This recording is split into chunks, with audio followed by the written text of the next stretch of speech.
All right, let's talk about something that can literally make or break a company. It's people.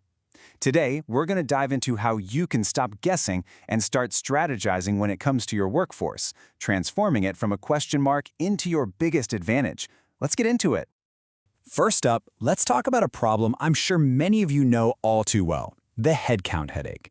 It's that sinking feeling you get when you realize huge decisions about your team, your most valuable asset, are being made based on a gut feeling or, even worse, an ancient spreadsheet.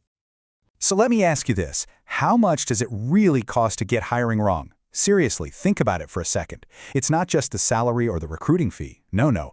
It's the lost projects, the burned out teams trying to pick up the slack, the missed opportunities. That stuff adds up, and it adds up fast. And here's the thing.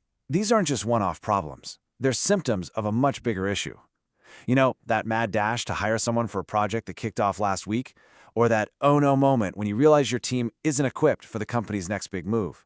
That's what flying blind looks like. It's all reaction, zero strategy. Okay, so that's the problem. But what's the solution? Well, that's where Headcount Analytics comes in. Honestly, the best way to think about it is like flipping a switch in a dark room. It's the promise of clarity. Suddenly, you can see everything, not just the team you have now, but the powerhouse team you could have. So what is it really? Well, at its core, it's pretty simple. It's all about using data to make smarter choices about your people. But we're not just counting heads here. This goes way deeper. We're talking about understanding who you have, what they can do, and how much it costs, so you can line all of that up perfectly with where the business is going. And before we go any further, we got to clear something up. People throw these terms around all the time. Headcount, FTE, contractor, like they're the same thing. They are not. Headcount, that's just a simple person count. FTE, that's all about workload. Super important for figuring out if you have enough people to do the work. And contractors, well, that's your flexible talent pool. Getting these definitions straight is absolutely the first step. All right, so we know the terms, but that's just the beginning. The real magic, the real power, comes from the strategic advantage this gives you. Let's look at how this stops being about boring reports and starts becoming your secret weapon. Think about it. When you really dig into the analytics, you can see exactly where your labor costs are going. You can stop guessing and start hiring for the skills you'll actually need 6 months from now. This is how you make sure your teams are perfectly aligned with your biggest business goals. You can even spot retention problems before your best people start walking out the door. I love this quote because it just nails the change in mindset. It's the difference between being a passenger on a bus, just along for the ride, and being the one in the driver's seat holding the map. You're not just reacting anymore. You are actively, strategically shaping the future of your organization. Okay, that all sounds great, right? But how do you actually do it? How do you put this into practice? Well, I want you to think about it like you're building a high-performance engine. You can't just throw parts together. You need a blueprint, the right components, and gauges to see how it's running. So, let's look at that blueprint. It really breaks down into a super powerful 3-step approach. First up, segmentation. This is where you slice and dice your data by team, location, whatever, to uncover those hidden trends.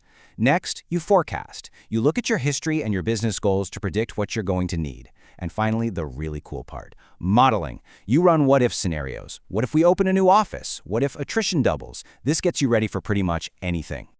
And listen, you don't have to have a giant budget to get started on this. The tools of the trade really run the gamut. You can start with something you already have, like Excel for some basic analysis, or you can step it up with incredible visualization tools like Power BI. And of course, there are the big enterprise systems like SAP. The point is, there's an entry point for everyone. Theory is one thing, but seeing it in action, that's where it really clicks. So let's look at a real-world case study. This is about a retailer who was facing a huge expansion, and they used these exact principles to pull it off. So here's the situation. The challenge was massive. This retailer wanted to open 50 new stores in a single year. 50! That means hiring and training literally hundreds of new people, and fast. I mean, trying to do that on gut instinct, that's a recipe for absolute disaster. So what was their first move? They visualized the problem.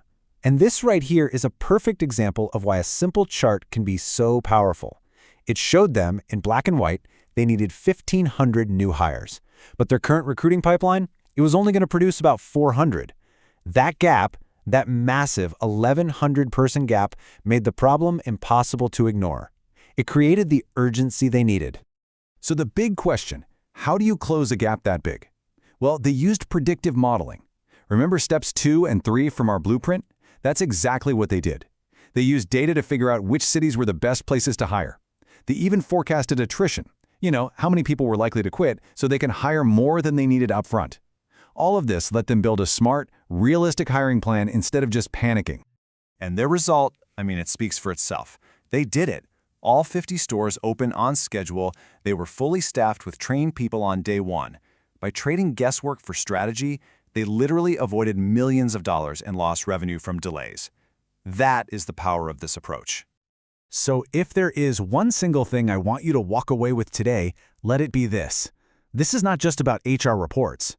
This is a fundamental shift in thinking. Your workforce stops being an expense to be managed and becomes what it always should have been, your single greatest strategic asset. So, I'm going to leave you with a question to chew on. What is the one question about your workforce that if you could just answer it, would change everything for your business? Is it about having the right skills for the future? Is it about who your next leaders are?